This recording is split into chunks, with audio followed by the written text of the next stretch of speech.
নমস্কার, আমি পণ্ডিত দীপক শাস্ত্রী।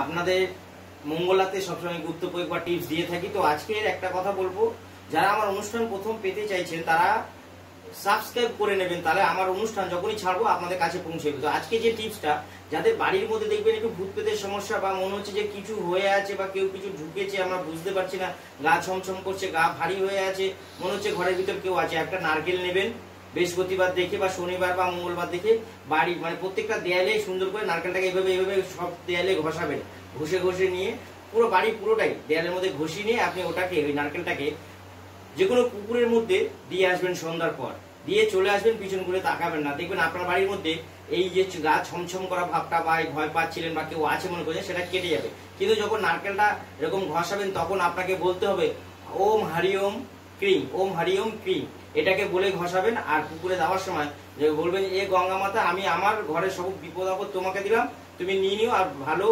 সবকিছু আমাকে দিয়ে দিও বলে আপনি এটা ভাসি দিয়ে চলে আসবেন, পিছন ঘুরে দেখবেন না। 100% দেখবেন আপনার বাড়ির যে সমস্যা বা ভূত পেট যদি থেকে থাকে সেটা চলে যাবে, এবং যদি কেউ কিছু করে থাকে সেটা কেটে যাবে। পরীক্ষিত করা, করে দেখুন। সবাই ভালো থাকুন, সুস্থ থাকুন, মাতার মঙ্গল করুন। নমস্কার।